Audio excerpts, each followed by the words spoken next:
सबको एक बार फिर से जय यीशु की। अभी हम सीखेंगे परमेश्वर के वचन से कुछ बातें जो प्रभु हमें सिखाना चाहता है, जो हमें बताना चाहता है। और एक बार फिर से परमेश्वर मुझे वहीं पे रखे हैं जहां पे हम पिछले कुछ टाइम से हैं, और वो है अधिकार, परमेश्वर का दिया हुआ अधिकार, अथॉरिटी। ग्रीक भाषा में एक्सूशिया, एक्सूशिया, EXOUSIA, एक्सूशिया, इसका मतलब है पावर, अधिकार, अथॉरिटी। ये ग्रीक भाषा के अंदर जब आप इस्तेमाल करते हैं,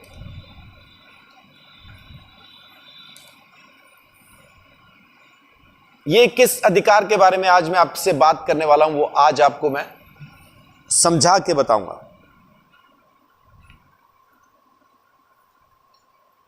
प्रभु यीशु मसीह इस अधिकार का इस्तेमाल करता था। कहां कहां पे? सबसे पहले प्रचार करने के लिए। मत्ती 7:29 में लिखा, लोग हैरान होकर पूछते थे ये अधिकार इसको कहां से मिला। अब ये मनुष्य का अधिकार नहीं है, ये इंसान की बुद्धि का अधिकार नहीं है, क्योंकि वहां पे वो साथ में ये भी कहते हैं कि ये तो शास्त्रियों के जैसा प्रचार नहीं करता, इसका उपदेश शास्त्रियों के जैसा नहीं है। शास्त्री कौन? वो लोग जो शास्त्रों को बहुत अच्छे से जानते समझते हैं, जो बुद्धि से प्रचार कर सकते हैं, जिनको पता है कि वचन में क्या लिखा है क्या नहीं लिखा है। इसका उपदेश वैसा नहीं है, इसके उपदेश में अधिकार है। यीशु मसीह को पूछते ये अधिकार तुझे कहां से मिला, इसका जवाब यीशु नहीं देता। मत्ती 7:29,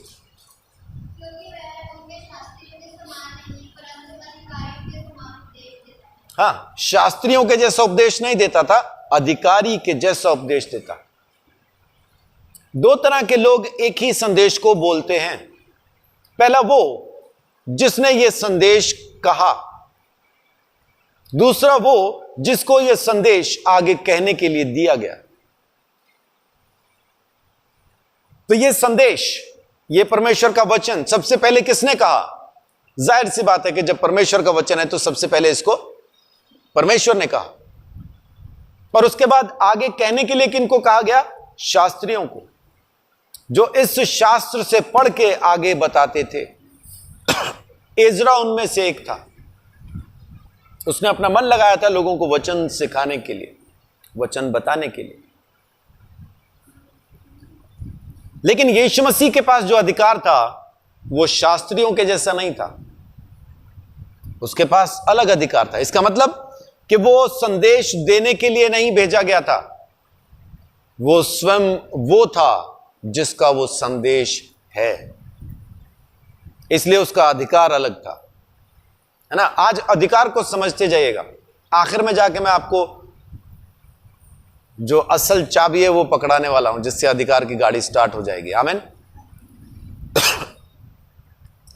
यीशु मसीह के पास अधिकार था प्रचार करने का। और फिर देखिए मत्ती 9:6, मत्ती 9:6 में एक लकवे का मरीज यीशु मसीह के पास लाया जाता है, और यीशु मसीह कहता है कि मनुष्य के अधिकार को जमीन पर पाप माफ करने का भी अधिकार है। वही कहानी है वहां पे।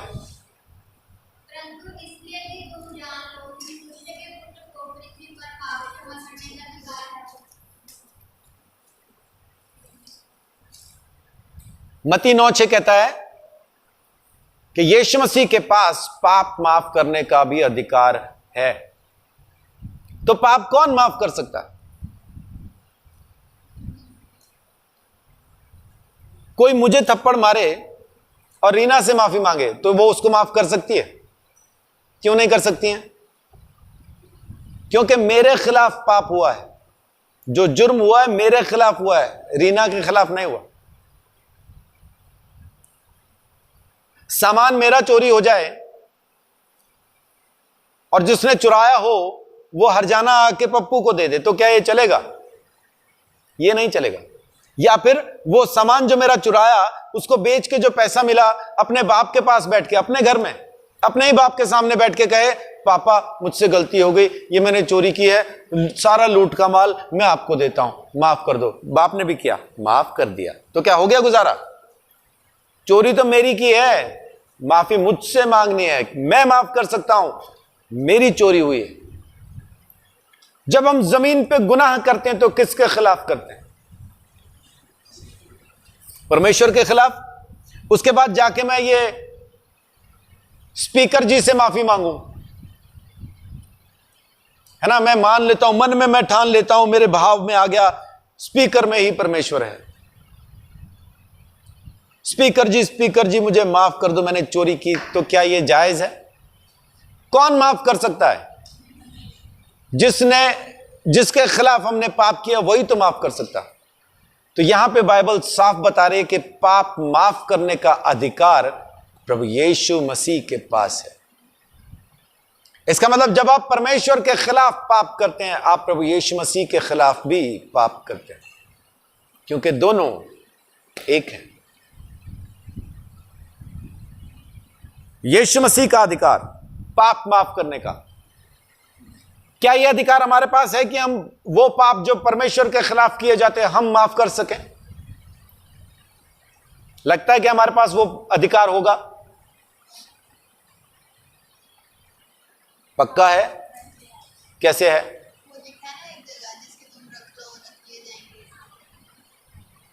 यूहन्ना 20 अध्याय उसकी 22 और 23 आयत, यीशु मसीह कहता है कि उनके ऊपर पवित्र आत्मा को फूंक के कहता है, पवित्र आत्मा लो। क्या लिखा वहां 20 का? उसने उन पर फूंका और उनसे कहा, पवित्र आत्मा लो।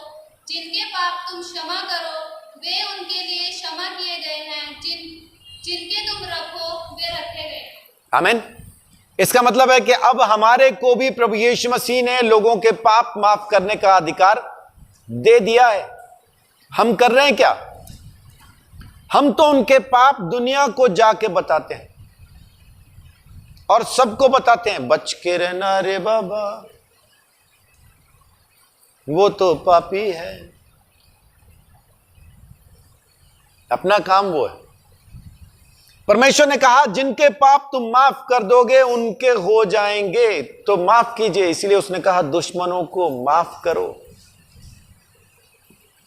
क्योंकि जब हम दुश्मन को माफ कर देंगे तो परमेश्वर की नजर में उसके पाप भी माफ हो जाएंगे। लेकिन होंगे कब? जब वो भी प्रभु यीशु मसीह को अपना प्रभु स्वीकार कर लेगा। और यहां तो अपने ज्यादातर पाप अपने दुश्मन वही हैं। अपने ज्यादातर दुश्मन कौन है? वही लोग हैं जिन्होंने यीशु को अपना प्रभु स्वीकार किया हुआ। हम उनको माफ नहीं कर पाते, उनकी गलतियां बताना चाहते हैं।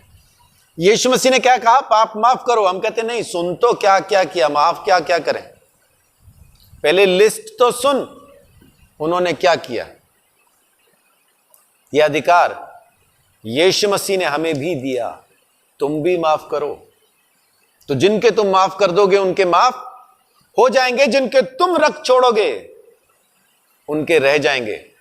तो इसमें ज्यादा करने जैसा कुछ नहीं है, क्योंकि यीशु मसीह ने मत्ती 6 अध्याय के अंदर जब प्रार्थना सिखाई, 13 आयत में प्रार्थना खत्म हो जाती है। 14 और 15 में लिखा, अगर तुम माफ नहीं करोगे तो तुम्हें भी माफ नहीं करूंगा। तो इसलिए करो भाई, खुद बचना है तो दूसरों को बचाओ। यहां तो बचने का सीधा सिस्टम यही है।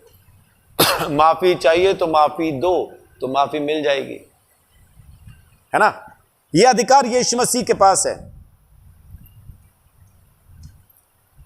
और यीशु मसीह मरकुस 16 अध्याय उसकी 15 और 16 में कहता है, जाओ सारी सृष्टि को जाके सुसमाचार सुनाओ।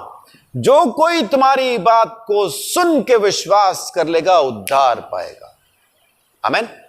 इंदु बहन ने थोड़ी देर पहले कहा, परमेश्वर चाहता है जाओ प्रचार करो। सच में वो चाहता है कि जाओ और प्रचार करो। सच में यही चाहता है वो। सृष्टि भर में जाओ, जाके सुसमाचार सुनाओ, लोगों के पाप माफ करो। क्योंकि आज यीशु मसीह माफ करने के लिए नहीं आ रहा है, हमें भेजा है। जाओ जाके सुसमाचार सुनाओ, जो विश्वास करे उसके पाप माफ हो गए। मैंने बहुत से लोगों के साथ ये प्रार्थना की है। प्रभु इस भाई ने मेरे सामने अंगीकार किया, इसलिए तेरे दिए अधिकार के मुताबिक आज इसके पापों को यीशु के नाम से मैं माफ करता हूं, खत्म करता हूं, क्योंकि इसने तेरे बेटे यीशु मसीह नासरी के नाम पर विश्वास किया है, मेरे सामने किया। मेरे जाने के बाद वो क्या करता है मैं नहीं जानता हूं, लेकिन मेरे सामने किया, मैं तुरंत उसके माफ कर देता हूं, क्योंकि मुझे मालूम है मेरे जाने के बाद फिर दोबारा वो कुछ ना कुछ गलती वापस करेगा। इसलिए मैं उसके सुधर जाने का इंतजार नहीं करता, है ना। पहले 10 साल मेरे साथ रहो, फिर मैं देखूंगा, मैं जांचूंगा, तब माफ करूंगा। वैसा नहीं है। मेरे सामने तो कोई अंगीकार करे, मैं तुरंत माफ करता हूं। प्रभु माफ किया, माफ किया। क्या जाने वो कब मर जाए, मैं कब मर जाऊं, है ना। वो कहेगा ये आया था, माफ करके नहीं गया। कर दिया प्रभु, कर दिया। बाद में सिखाना समझाना वो मेरा काम है। बाद में चाहे कितना बार डांटता रहूं, समझाता रहूं, वो अलग चीज है। लेकिन जब मौका मिलता है माफ करने का तो तुरंत करता हूं, क्योंकि यह अधिकार प्रभु यीशु मसीह ने हमें दिया है। आमीन। पवित्र आत्मा के द्वारा यह अधिकार हमारे पास है। आप भी इसका इस्तेमाल कीजिए। अभी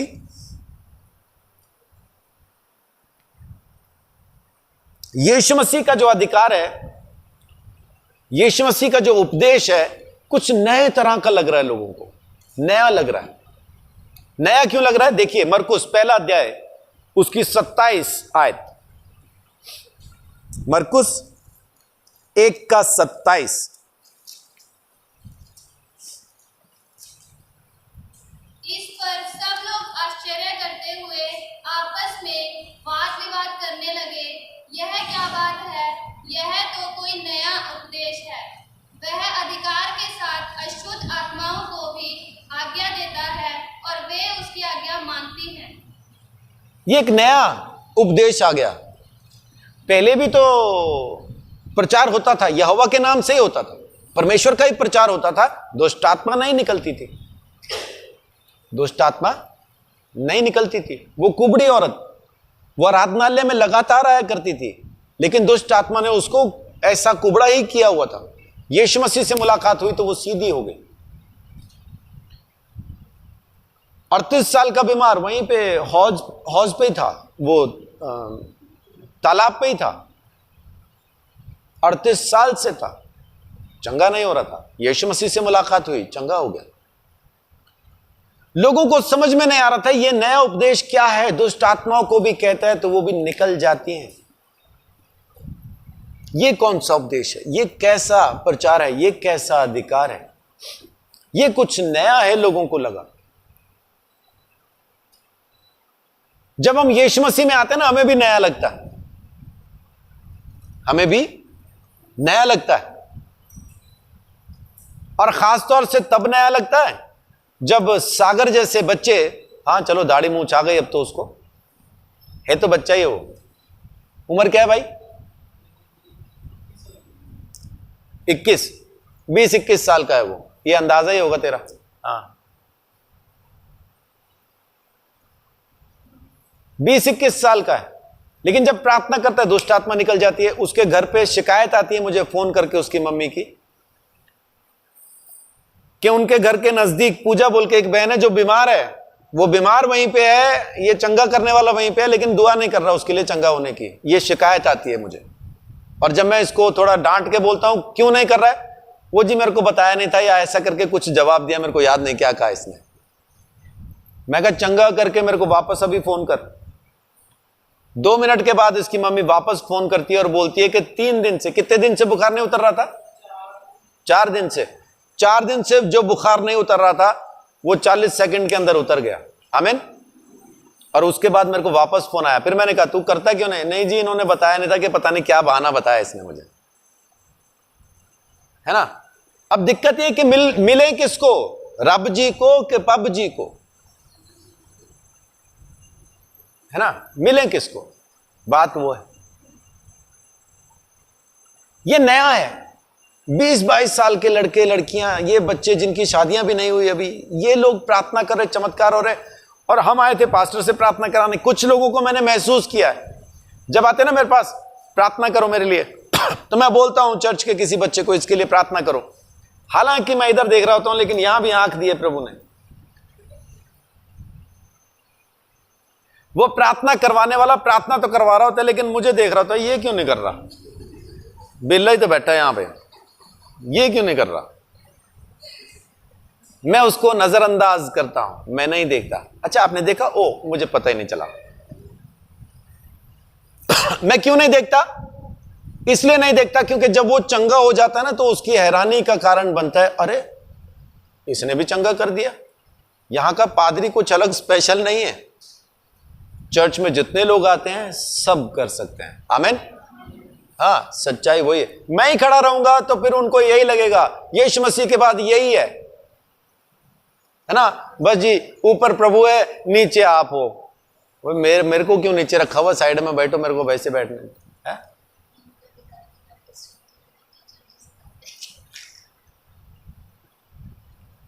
रीना ये मेरी बीवी है, यूट्यूब वालों को बताना चाहता हूं।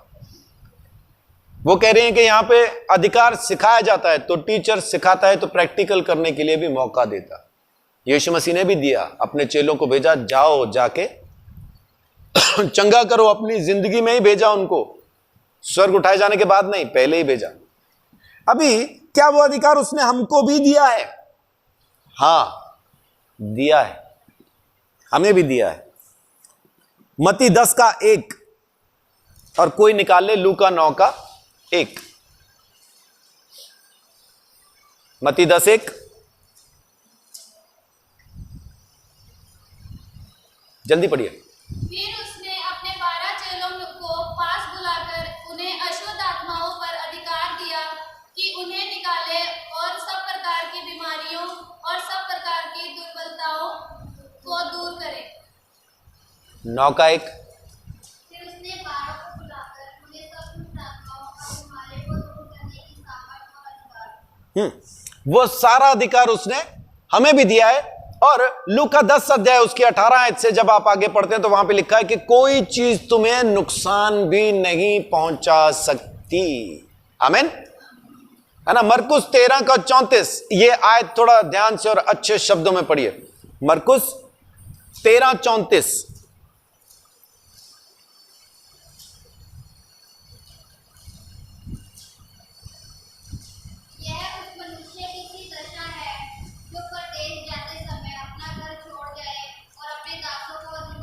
क्या दे दे? एक ऐसा मनुष्य है जो परदेश जाए लेकिन घर छोड़ने से पहले अपना सारा अधिकार किसको दे दे? अपने दासों को दे दे। तो प्रभु के दास कितने हैं यहां पे? सभी हैं, मूंछ वाले भी, पूंछ वाले भी, सभी उसके दास हैं। उसमें आदमी औरत नहीं आता, सब उसके लिए एक बराबर है। वहां पे जब हम होंगे सब एक जैसा दिखाई देंगे, वहां कोई आदमी औरत नहीं होगा। हां नाम होंगे, मेरा नाम संजीव ही होगा, वो रीना के नाम से ही पहचानी जाएगी, लेकिन हम दोनों एक ही जैसा दिखाई देंगे। हमारी कद काठी रूप सब एक जैसा ही होगा।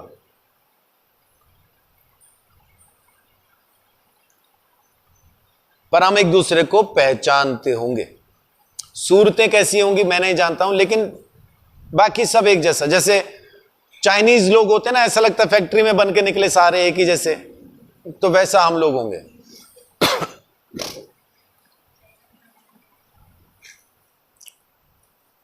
क्या लिखा है कि अगर कोई मनुष्य जाए प्रदेश में लेकिन जाने से पहले अपना अधिकार अपने दासों को दे दे, फिर और आगे क्या करे?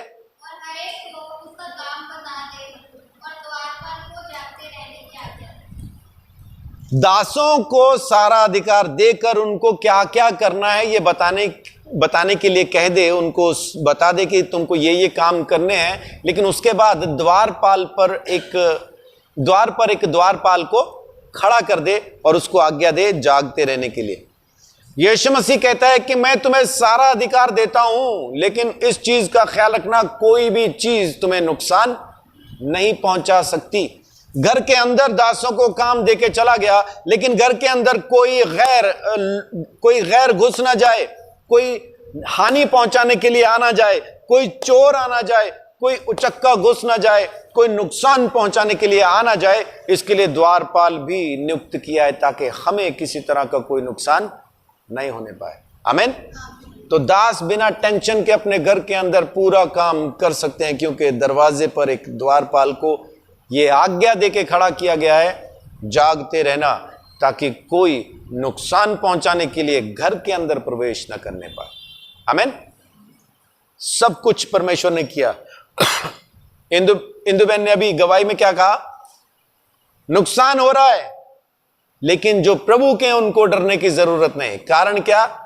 जो प्रभु के लोग हैं उनके दरवाजे पे द्वारपाल खड़ा है, कोई चीज उनको नुकसान। बहुत से लोगों का मैंने गवाही सुनी, जब जी मैं दुष्ट आत्मा के लिए प्रार्थना करता हूं मैं परेशान हो जाता हूं। भाई तेरे द्वारपाल को तनख्वाह नहीं मिल रही क्या? तू क्यों परेशान हो जाता? तेरा गेट कीपर कहां है? परमेश्वर ने कहा, उसके वचन में लिखा है कि दासों को अधिकार दिया, लेकिन द्वारपाल को एक आज्ञा दी है उनकी देखरेख के लिए, उनको बचाए रखने के लिए तुझे जागते रहना है ताकि कोई प्रवेश करने न पाए। लेकिन लोग इस द्वारपाल को पता नहीं क्या क्या समझने लगते हैं। लेकिन जब आप ग्रीक भाषा में इसको पढ़ते हैं द्वारपाल को, तो एग्जैक्टली वही द्वारपाल का इस्तेमाल उस वक्त भी किया गया जब पतरस बाहर खड़ा था और द्वारपाल ने उसको अंदर बुलाया।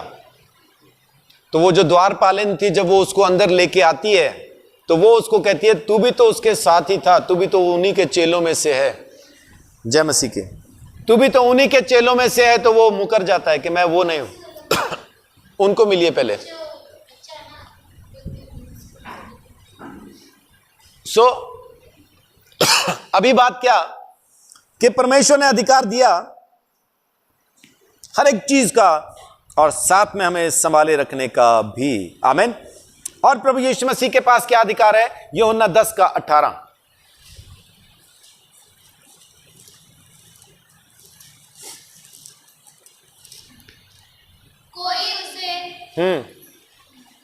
कोई उसे मुझसे छीनता नहीं, वरन मैं उसे आप ही देता हूँ। मुझे उसके देने का भी अधिकार है और उसे फिर से ले लेने का भी अधिकार है। यह आज्ञा मेरे पिता से मुझे मिली है। आमीन। आज्ञा किस चीज की मिली है? मर जाने की। आज्ञा किसकी मिली है? मर जाने की। लेकिन जान देने का और वापस लेने का अधिकार प्रभु यीशु मसीह के पास है। जान देने का और वापस लेने का अधिकार यीशु के पास है। जब से उस अधिकार का इस्तेमाल प्रभु यीशु मसीह करता है। आमीन।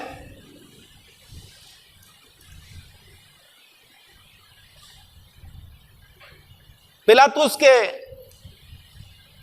की जो कोर्ट थी, उसकी अदालत में जब यीशु मसीह को पेश किया गया तो पिलातुस यीशु को अलग ले जाके कहता है कि मेरे पास अधिकार है तुझे सूली चढ़ाने का या छोड़ देने का। देखिए यूहन्ना 19:10 और 11, यीशु मसीह वहां पे क्या जवाब देता है उसको। इस पर पिलातुस ने उससे कहा, मुझसे क्यों नहीं बोलता? क्या तू नहीं जानता कि तुझे छोड़ देने का अधिकार मुझे है और तुझे क्रूस पर चढ़ाने का भी मुझे अधिकार है? देखिए वहम क्या है लोगों को कि हमने यीशु मसीह को सूली पर चढ़ा दिया, हम उसको बचा सकते थे, या मैं उसको बचा भी सकता हूं, मार भी सकता हूं। पिलातुस कहता है, यीशु मसीह क्या कहता है? सूली पर चढ़ने का अधिकार भी मेरा है, उस पर से मरकर उतरने का अधिकार भी मेरा है, अधोलोक में जाने का अधिकार भी मेरा है, और वहां से जिंदा वापस आ जाने का भी अधिकार मेरा है। पिलातुस को वहम क्या है? मुझे अधिकार है यीशु मसीह को सूली चढ़ाने और उसको मारने का। ये वहम है उसको। यीशु मसीह को बोल रहा है, क्या तू नहीं जानता मैं तुझे माफ भी कर सकता हूं, सूली भी चढ़ा सकता हूं। यीशु क्या कहता है? यीशु ने उत्तर दिया, यदि तुझे ऊपर से ना दिया जाता तो तेरा मुझ पर कुछ अधिकार न कोई अधिकार नहीं होता। अगर तुझे परमेश्वर ही ये अधिकार न दे, तेरा मेरे ऊपर कोई अधिकार नहीं। वो एक गीत जो गाते हैं, चलो चलिए अज दुआ दे ले, हुंदा हुक्म जे ना बाप वल्लों किंज फड़ दे मैनू राज मियां। अगर बाप ये आज्ञा न देता तो मुझे पकड़ते कैसे? बाप ने कहा, आज्ञा दी, पकड़ा जा, मारा जा। उसकी आज्ञा से मैं पकड़ा हुआ गया, मैं मरने के लिए आया हूं, लेकिन ये अधिकार मेरे पास है, तेरे पास नहीं है कि तू मुझे मार सके। मैं अपनी इच्छा से मरता हूं, अपनी इच्छा से जी भी उठूंगा और तू रोक नहीं पाएगा। और वैसे ही हुआ। तीसरे दिन यीशु मसीह मुर्दों में से जी भी उठा। आमीन।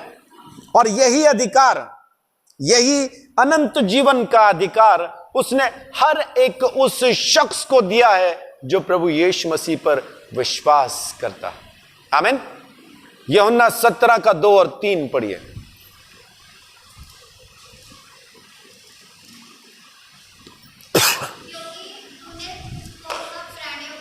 हर शख्स, अच्छे से पढ़िए इसको, बहुत अच्छे से। क्योंकि तूने उसको सब प्राणियों पर अधिकार दिया, हाँ, कि जिन्हें तूने उसको दिया है उन सबको वह अनंत जीवन। आमीन। बाइबल में क्या लिखा है? क्योंकि तूने उसको यह अधिकार दिया है कि जो कोई भी उसके पास आए, है ना, उसको वो अनंत जीवन दे। एक बार और पढ़िए अच्छे से, 17 का 2, यूहन्ना 17 का 2 क्या लिखा है? क्योंकि तूने उसको सब प्राणियों पर अधिकार दिया, कि जिन्हें तूने उसको दिया है उन सबको वह अनंत जीवन दे। यह अधिकार यीशु मसीह के पास है कि जो कोई भी प्रभु यीशु मसीह के पास आए, जो भी बाप की इच्छा के मुताबिक। और बाप की इच्छा क्या है? बाप की इच्छा है ये,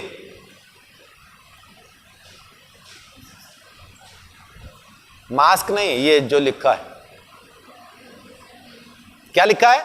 यूहन्ना 3:16। क्योंकि परमेश्वर ने जगत से ऐसा प्रेम किया कि अपना इकलौता पुत्र दे दिया, ताकि जो कोई, अब ये सब आए इसमें कि नहीं आए? सब आ गए ना इसमें। ताकि जो कोई उस पर विश्वास करे वो नाश ना हो, बल्कि अनंत जीवन पाए। आमीन। यहां पे भी क्या लिखा? कि तूने उसको सब प्राणियों पर अधिकार दिया है कि जो कोई भी तेरी इच्छा के मुताबिक उसके पास आए, वो उनको अनंत जीवन दे। और तीसरी बात क्या कहती है? और अनंत जीवन यह है कि वे तुझ एकमात्र सच्चे परमेश्वर को और यीशु मसीह को जिसे तूने भेजा है जाने। आमीन। अनंत जीवन क्या है? यीशु मसीह को और परमेश्वर को जानना, उस पर विश्वास करना, ईमान लेके आना, यह अनंत जीवन है। सो प्रभु यीशु मसीह ने उस अधिकार का इस्तेमाल कर अनंत जीवन हर एक उस शख्स को दे दिया जो कोई भी उसके पास आया। यूहन्ना 5:24 कहता है कि अब हम अनंत जीवन में प्रवेश कर चुके हैं, मृत्यु से पार होकर जीवन में प्रवेश कर चुके हैं, करेंगे नहीं, कर चुके हैं। अब ऐसा अधिकार पाने के लिए बहुत से लोग इधर उधर घूमते हैं, जिसमें एक जादूगर भी है। प्रेरितों के काम के अंदर 8:19 में लिखा है कि वो आके कहता है, मुझसे पैसा ले लो, लेकिन मुझे भी यह अधिकार दे दो कि मैं जिस पे हाथ रखूं वो पवित्र आत्मा पाए। पौलुस भगा देता उसको वहां से, पतरस भगा देता उसको, पतरस भगा देता, अबे हट, भाग यहां से, तू भी नाश हो, तेरा पैसा भी नाश हो। लेकिन आज की तारीख में बहुत सारे पास्टर, बहुत सारे पापा जी ऐसे हैं जो किसी दूसरे पापा जी के पास जाते हैं और उस पापा जी से वो अधिकार खरीदना चाहते हैं, लेना चाहते हैं और उसका इस्तेमाल करना चाहते हैं। आपको क्या लगता है कि प्रभु यीशु मसीह ने यह प्रचार करने का, पापों को माफ करने का, दुष्ट आत्माओं को निकालने का, बीमारियों को चंगा करने का, अनंत जीवन पाने का, यह सारा अधिकार आपको दिया है कि नहीं दिया है? दिया है। क्यों दिया है? क्यों लगता है कि मुझे दिया है?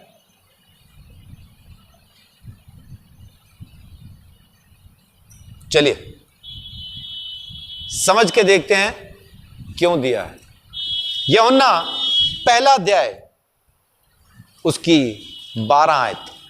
परंतु जितनों ने उसे ग्रहण किया उसने उन्हें परमेश्वर की संतान होने का अधिकार दिया। आमेन। कितनी मेहनत करनी पड़ेगी आपको यह अधिकार पाने के लिए? कितने साल लगेंगे? वचन दोबारा पढ़िए। परंतु जितनों ने उसे ग्रहण किया उसने उन्हें परमेश्वर की संतान होने का अधिकार दिया। आमेन। तो कितना टाइम लगा? यीशु मसीह पर विश्वास किया और यीशु मसीह ने उन सबको क्या अधिकार दिया? परमेश्वर की संतान होने का, to become the son of God. और परमेश्वर की संतान कौन है? प्रभु यीशु मसीह। कितने हैं? इकलौता है। वो अधिकार किसके पास है? यीशु मसीह के। कौन कौन सा? अधिकार से प्रचार करने का, दुष्ट आत्माओं के ऊपर अधिकार है उनको निकालने का, बीमारों को चंगा करने का, जान देने का, जान लेने का, अनंत जीवन अपने अंदर रखने का, पवित्र आत्मा का मंदिर बनने का, परमेश्वर की मर्जी को जमीन पे पूरा करने का। यह सारा अधिकार किसका है? प्रभु यीशु मसीह का। लेकिन उसने क्या किया? जिस किसी ने उसके नाम पर विश्वास किया, यह अधिकार उसने सबके साथ शेयर किया। प्रभु आपको बहुत आशीष, बड़ी बरकत दे। नई बाइक मुबारक हो। लेकिन ये हम बांट नहीं पाएंगे, है ना, क्योंकि किसी भी जगह पे ऐसा कोई खाने की चीज बांटना मना किया गया। लेकिन कुछ इंतजाम जरूर करेंगे ताकि सबका मुंह मीठा हो पाए। कुछ ना कुछ सोचेंगे, है ना। मधु तो सोचने लगी कल्ला ही खाएगा क्या है? ये सारा अधिकार किसके पास है? यीशु मसीह के पास। परमेश्वर ने वो अधिकार यीशु को दिया। यीशु मसीह कहता है 28 अध्याय में, मत्ती 28 का 18 से कहता है, स्वर्ग और जमीन का सारा अधिकार मुझे दिया गया है, इसलिए तुम जाओ। अधिकार तो उसको दिया, जाए हम। ऐसा क्यों? क्योंकि वो अधिकार उसने हमें दे दिया है। आमीन। मैं तुम्हारे साथ हूं, जो कोई मेरे नाम पर विश्वास करेगा परमेश्वर की संतान कहलाएगा। अब बताइए मुझे, कितने ऐसे लोग हैं जो मसीह के अधिकार में अभी हैं? आपने विश्वास किया कि नहीं किया? कितने लोगों का उद्धार करता यीशु मसीह है? तो आप सब परमेश्वर की संतान हैं। फिर ये क्यों सोच के हाथ ऊपर नीचे क्यों करते रहते? करेंगे नहीं, वो है अधिकार के नहीं, है अधिकार के नहीं। वो आत्मा जिसने प्रभु यीशु मसीह को मुर्दों में से जिंदा किया, आज आपके अंदर वास करता है। वो आत्मा जो परमेश्वर के वचन को स्वर्ग से लेके जमीन पे आया और जिसने उस वचन को कुंवारी मरियम के गर्भ में स्थापित कर दिया, वो आत्मा आज आपके अंदर वास करता है। वो आत्मा जो प्रभु यीशु मसीह को अधोलोक के अंदर भी ले गया और वहां से वापस लाके उसको जिंदा भी कर दिया, वो आत्मा आज आपके साथ वास करता है। वो आत्मा जो आदि से लेके अब तक और आने वाले अनंत तक सदा परमेश्वर के साथ रहेगा, आज आपके अंदर वास करता है। क्या आपके अंदर वो अधिकार अभी आप महसूस नहीं कर पाते कि मेरे अंदर अगर वो सब कुछ है तो मैं सब कुछ कर सकता हूं? आमीन। पौलुस क्या कहता है फिलिपियों 4:13 में? वो जो मुझे सामर्थ देता है उसमें मैं सब कुछ कर सकता हूं। लेकिन अपना क्या होता है? वो जो मुझे सामर्थ देता है उसमें मैं कुछ तो कर ही लेता हूं। वैसा नहीं है। सब कुछ कर सकता हूं, सब कुछ। इसके लिए आपको BTH नहीं चाहिए। बहुत से लोग क्या बोलते हैं, पास्टर बनने के लिए BTH चाहिए, ये चाहिए, वो चाहिए। कुछ नहीं चाहिए भाई। आपको परमेश्वर के वचन का ज्ञान चाहिए, असल पहचान चाहिए, और बस आप चाहिए। आप नहीं मिलते, बाकी सब मिलता है। जरूरी है कि आप चाहिए। लेकिन जब आप आते हैं तो अपनी शर्तों के साथ आते हैं कि अगर मैं सेवकाई में आऊंगा या आऊंगी तो मुझे ये ओहदा मिलना चाहिए, ये काम मिलने चाहिए, तब मुझे महसूस होगा मैं सेवा में हूं।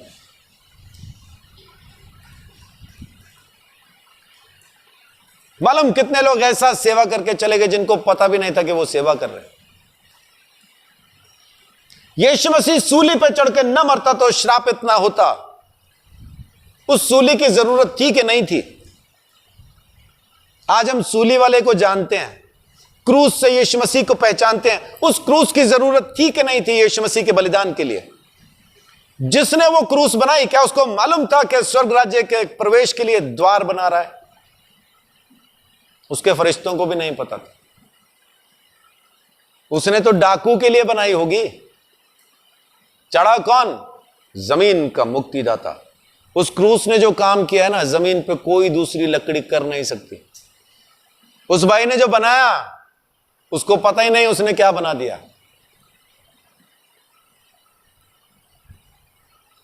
जब कोई मरता था तो उस पे इत्र लगाया जाता था।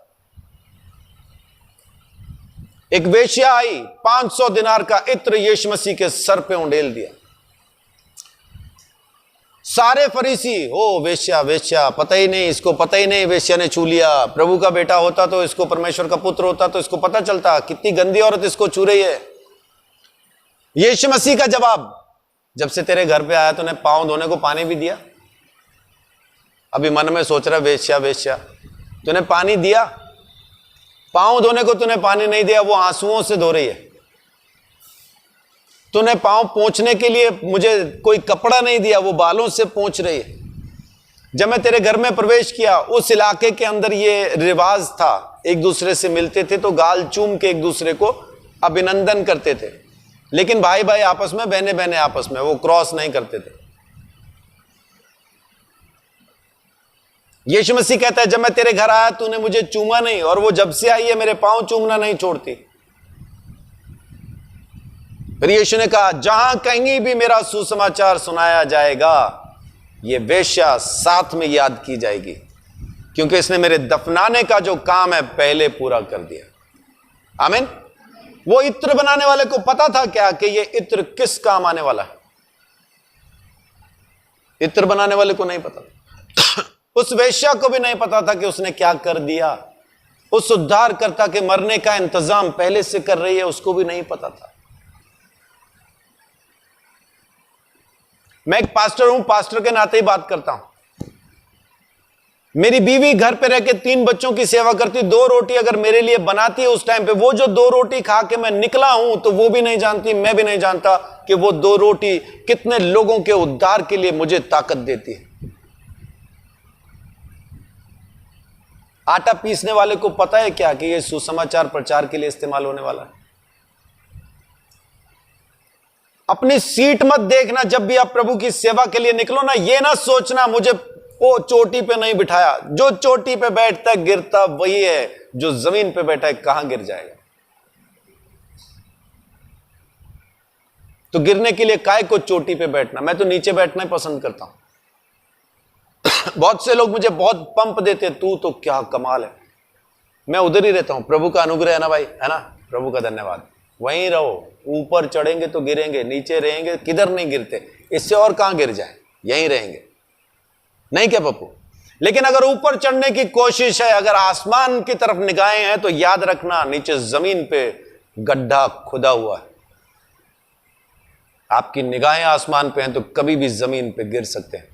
यीशु मसीह के पीछे चले हैं तो प्रभु यीशु मसीह के जैसा ही चलिए। उसका अधिकार अगर आपके अंदर है तो वैसा इस्तेमाल कीजिए जैसा उसने किया। 3.5 साल में कौन सा ऐसा चमत्कार नहीं है जो यीशु मसीह ने न किया हो? सब चमत्कार उसने किए। मुर्दों को जिंदा किया, कोड़ियों को चंगा किया, अंधों को आंखें दी, लंगड़ों को दौड़ा दिया, बहरे सुनने लगे, गूंगे बोलने लगे, बांझ औरतें बच्चा पैदा करने लगी। सब कुछ उसने कर दिया। पानी पे चला, हवा को रोक दिया, सब कुछ कर दिया।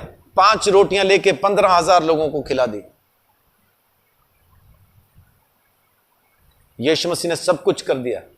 लेकिन तो भी कमाल की चीज क्या है कि 3.5 साल के बाद भी जब सैनिक उसको पकड़ने वाले थे, पहचानते ना थे इन 13 में से यीशु कौन है। उसको पकड़ने के लिए अलग से 30 चांदी के सिक्के देने पड़े ताकि पहचान सकें यीशु है कौन।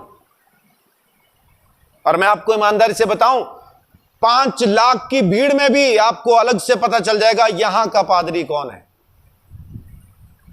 ना। उसके पीछे दुनिया घूम रही होगी, पानी लेके, कपड़ा लेके, उसके आगे पीछे बॉडी, वो क्या बोलते हैं उनको, बॉडीगार्ड, और भी कुछ बोलते हैं, बाउंसर। हाँ, आजकल तो बाउंसर भी साथ में रहते हैं, है ना। उनके पीछे दुनिया घूम रही होगी, पापा जी, मम्मा जी। दूर से पता चल जाता है कि इस 5 लाख की भीड़ में पादरी कौन है। यीशु मसीह 13 में नहीं पहचाना जाता था, 12 चेले 13वां खुद, उसमें पहचान में नहीं आता था इनमें से कौन यीशु है। जब आप अधिकार नहीं समझते, शैतान आपके सामने खड़ा हुआ आपको रोक रहा होता है, अबे तेरे अंदर कुछ नहीं है, हट जा, रुक जा, पादरी को आन दे, वही करेगा, तेरे बस का कुछ नहीं है। शैतान रोकता है। लेकिन जब आप अधिकार समझ जाए, शैतान पीछे आ जाता है, वेरी गुड, तेरे जैसा है ही कोई नहीं, शाबाश, बाकी सब पागल है, तू ही सियाना है, तू ही तो करेगा, तू अलग से है, तेरे अंदर अलग अभिषेक है, परमेश्वर तुझसे बात कर रहा है, तू खास है। समझ जाइए, जब आपके अंदर यह आता ना, तू खास है, आपकी पीठ पे शाबाशी देने वाला शैतान है।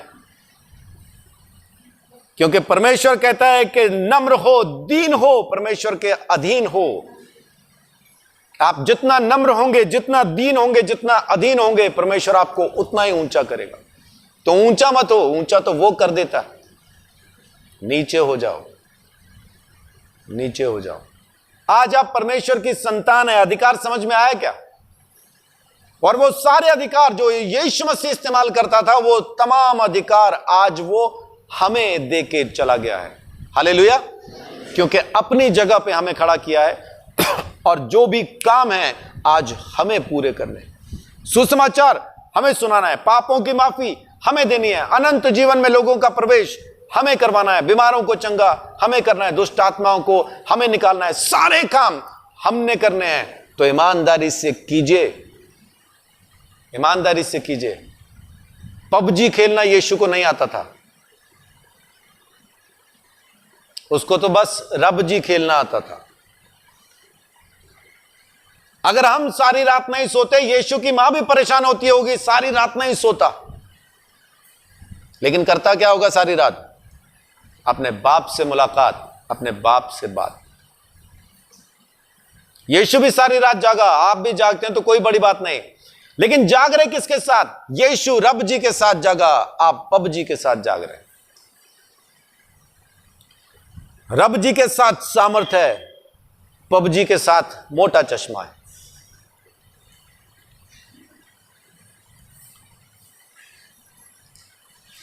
किसके साथ? अगर आपको सच में यीशु मसीह ने वो अधिकार दे दिया, आज आपने समझ लिया कि आप परमेश्वर की संतान है, तो घर ना बैठे रहो। फिर घर ना बैठे रहो का मतलब ये नहीं है जाएं जी कहां जी, वो जी बच्चे भी हैं जी, वो जी ये भी है जी, वो जी है जी, वो भी है जी, लॉकडाउन भी है जी, है जी। पड़ोस तो होगा, अभी लोग जिंदा तो होंगे, अड़ोसी पड़ोसी जिंदा होंगे। क्या सबको आपने यीशु मसीह के बारे में बता दिया? जाऊं कहां? मुझसे पूछ रहे, साथ वाले घर में जाना, साथ वाले घर को बताया, वो नहीं सुनेंगे जी। क्यों? नहीं, उन्होंने वो सीमेंट लगवाया, कल ही लेंटर डलवाया कान में, वो नहीं सुनेंगे।